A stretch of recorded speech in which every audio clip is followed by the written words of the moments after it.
तो hello dear candidate. तो देखो प्रत्येक जिले में सिक्यूरीटी गार्ड आवश्यक ओडिशार प्रत्येक जिले में। तो चलतु यही जॉबटे को करने कौन कौन आवश्यक रोचे कौन कौन डॉक्यूमेंट आवश्यकता रही से विषय चलते आलोचना करवा। तो तापर जो कैंडिडेट मैंने प्रथम कर मोर यूट्यूब चैनल को विजिट कर सर्वप्रथम मोर चैनल टी सब्सक्राइब कर दिंतु जहाँफल कि ओडिशा आसुवा समस्त जॉब नोटिफिकेशन आपण मैंने सर्वप्रथम पाइपर और 100% नियुक्ति पाइपर। तो यही सिक्यूरीटी गार्ड जॉबटी रोचे ऑल ओवर ओडिशा बेसिस तो ऑल ओवर ओडिशा पिला आवेदन करें। तो तांकर शिक्षागत योग्यता 10वीं पास बा फेल हेल्ले चलो कौन प्रोब्लेम ना से भाव में हाइट 5 फुट 2 इंच बॉयज मानक गर्ल्स मानक हाइट 5 फुट रहा निहाती आवश्यक।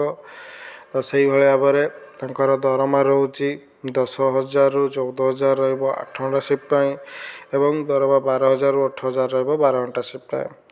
तो नियुक्ति स्थान बैंक एटीएम मेडिकल प्लांट गुड़िकर अपार्टमेंट गुड़िकर नियुक्ति स्थान रही रूम मागणा एवं खाइबार व्यवस्था रही। तो बहुत मेल और फीमेल जॉबटी को आवेदन करें। तो से भाव में डॉक्यूमेंट रिक्वायर्ड रोचे Aadhaar card bank passbook passport size photo और जो मैंने 10th पास करते 10th सर्टिफिकेट जो 10th फेल होते सर्टिफिकेट देवा किसी आवश्यकता ना।